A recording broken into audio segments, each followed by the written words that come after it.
চোয়াল দিয়ে ঢুকে কান দিয়ে বেরিয়ে গেলে কেউ মারা যায়। হাদি হত্যাকাণ্ড সাথে জড়িতকে এটা সবচেয়ে ভালো করে জানে এমপি নাহিদ। তাহলে নাহিদ সাহেবকে নিয়ে রিমান্ডে নেন। হাসতে হাসতে হাদির কবরে যায়, কাঁদতে কাঁদতে শুয়ে পড়ে। হাদিকে মেরে ফেলতে পারলে 2029 সাল পর্যন্ত ইউনূস সরকার থাকতে পারত এবং আরও বেশি লুটপাট করতে পারত। শুধু 5ই আগস্ট এই দিবসটাই মানুষ পালন করবে।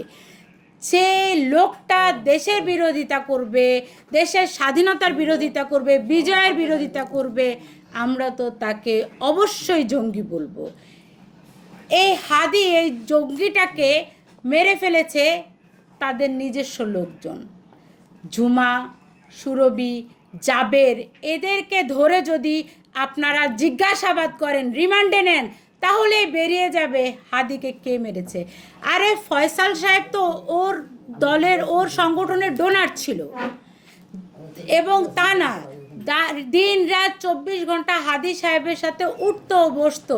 তাহলে ফয়সাল সাহেব তো যে কোনো উপায়ে তাকে চুপি চুপি মেরে ফেলতে পারতো। তা না করে এমন জায়গায় কেন গুলি করলো যে জায়গায় সিসিটিভি ক্যামেরা আছে, এবং জনসমকক্ষে গুলি করলো হাদিকে।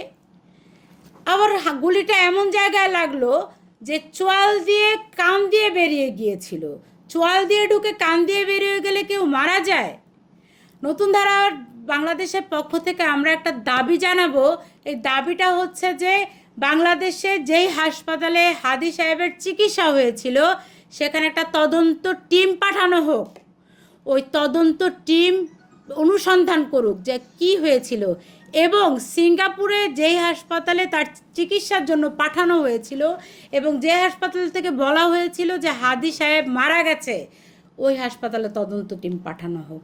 আমরা বিশ্বাস করি তাকে মেরে ফেলা হয়েছে, কারণ হাদিকে মেরে ফেলতে পারলে, জনগণকে উস্কে দিতে পারলেই তো 2029 সাল পর্যন্ত ইউনূস সরকার থাকতে পারত এবং আরও বেশি লুটপাট করতে পারত।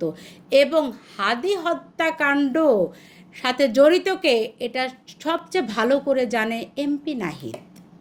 কিভাবে জানেন? তিনি নিজে বলেছেন যে হাদি হত্যার সাথে ডিপ স্টেট জড়িত। তাহলে নাহিদ সাহেবকে নিয়ে রিমান্ডে নেন, তাহলে বেরিয়ে যাবে ডিপ স্টেটের সাথে কে জড়িত, কারা হাদিকে মেরেছে। তাহলে তো আর হাদির বিচার চেয়ে এত নাটকের দরকার হয় না। এটা তো একটা নাটক চলছে সারা দেশব্যাপী। হাসতে হাসতে হাদির কবরে যায়, কাঁদতে কাঁদতে শুয়ে পড়ে, আবার হাসতে হাসতে আসে, হাদিরে কবর দিয়া লুঙ্গি ড্যান্স নিয়ে নাচে। আমরা বাংলাদেশের মানুষ এরকম নাটক দেখতে চাই না। দেশে দেশে সবার সাথে দ্য নিউজ।